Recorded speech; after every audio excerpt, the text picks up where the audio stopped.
책을 읽지 않는 이유를 말하는 핑계 중 하나가 책장을 덮으면 바로 잊어버린다는 것입니다. 하지만 그건 누구에게나 마찬가지이죠. 심지어는 시간이 좀 지나면 그 책을 읽었다는 사실조차도 잊게 됩니다. 그래서 이미 읽었던 책을 다시 사보는 일도 생깁니다. 그래서 사람들은 스스로 머리가 나쁘다고 생각하죠. 그래서 메모하라는 말이 나오고 책을 읽고 독후감을 쓰라는 말이 나옵니다. 독후감보다 더 간편하게 오랫동안 할 수 있는 방법이 있죠. 그것은 바로 독서 목록을 만드는 것입니다. 독서 목록을 적다 보면 비교적 기억나는 게 많아지죠. 책 제목, 책을 구매한 날짜와 장소 그리고 책을 살 때의 기분까지도 생각납니다. 이렇게 기록한 독서 목록이 하루 이틀이 아니고 10년을 넘어서게 되고 책이 1,000권 넘어가게 되면 목록 자체만 보아도 내가 살아온 방향이 보이고 나의 관심사가 무엇이었는지 알 수 있게 됩니다.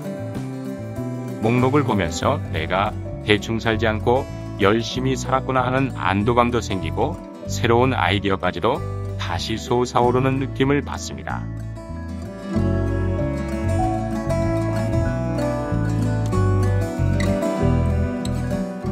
거의 모든 신문에는 신간을 소개하는 서평 코너가 있습니다.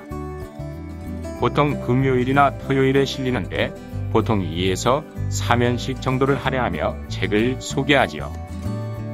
서평에서 소개되는 책들은 무슨 베스트셀러를 점쳐서 소개하는 것도 아니고 유명한 작가라고 해서 무조건 소개하는 것도 아니에요. 신문사의 문화부 소속 기자나 출판 담당 기자들이 직접 읽고 의미가 있다고 판단하는 책, 사회적으로 관심을 가질 만한 책을 소개합니다. 서평 기사를 꼬박꼬박 챙겨서 읽는 이유는 흥미는 있지만 굳이 사볼 정도의 관심까지는 아닌 다양한 분야의 책을 간단하게나마 접할 수 있기 때문이죠. 예를 들면 문화예술 분야는 나와는 거리가 좀 있지만 신간 속의 기사를 읽다 보면 약간의 지식이라도 보충받을 수가 있습니다. 그리고 책을 읽지 않고도 읽은 척할 수 있다는 장점도 있지요.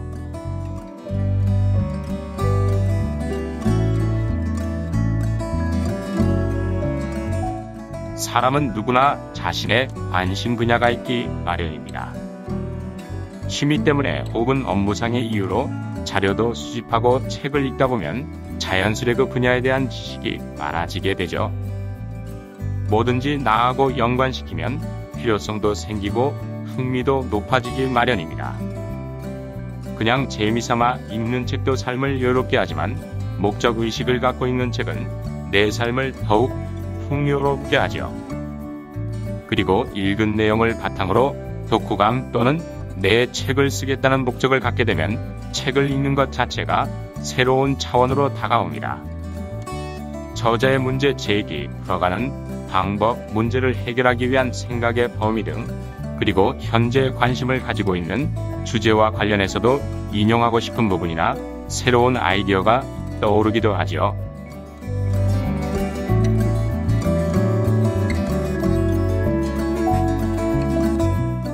사람들은 보통 약속 장소를 정하게 되면 커피숍이나 특정 길거리의 포인트를 장소로 정합니다.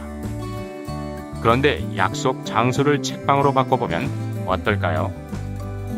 혹시 늦을 수도 있는 상대를 기다리는 지루함이 덜하게 되지 않을까요? 일부러 책 구경을 위해 1시간쯤 미리 나가 서가 사이를 슬슬 다니며 꽂혀있는 책 제목들을 읽어보는 것도 좋습니다. 그러다 보면 우연찮게 나를 일취월장하게 해줄 책을 만날 수도 있어요. 책을 찾아낸다기보다는 책이 와서 나에게 훅 다가오는 경우이죠. 그렇게 다가온 책을 읽어서 후회한 적은 단 한 번도 없습니다. 그리고 약속을 한 상대방과 해야 할 이야기도 굳이 책방 밖으로 나갈 필요 없이 책방 안에서 할 수가 있고요. 요즘 좀 큰 책방이면 커피나 간단한 요깃거리를 파는 카페가 있기 마련입니다.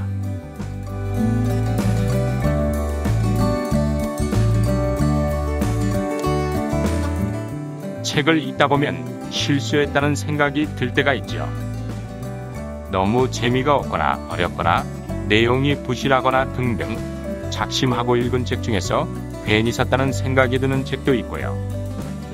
너무 어려운 책이거나 쉬운 내용을 이해하기 어렵게 꼬았거나 하는 책이 그런 책들입니다. 수준에 맞지 않은 책을 고른 내가 밉기도 하고 별것 아닌 내용을 비비꼬아서 나를 힘들게 한 작가가 얄밉기도 하죠. 이럴 때 독자가 작가에게 해줄 수 있는 최대의 보복은 그냥 잠들어 버리는 것입니다.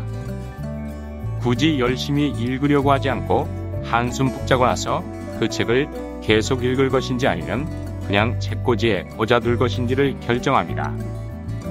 또 하나 더 나를 힘들게 하는 것은 자연과학에 관한 책 읽기입니다. 자연과학책은 사실 100% 이해가 어려워요. 일상적인 상상력과 어휘의 한계를 넘어서는 내용이 많다 보니 내 수준에서는 내용 이해가 벅찰 때가 많지요.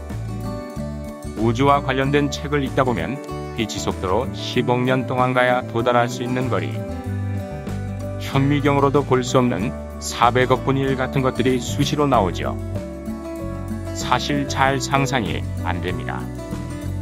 그럼에도 이런 책은 개념만이라도 알아두려고 하지요.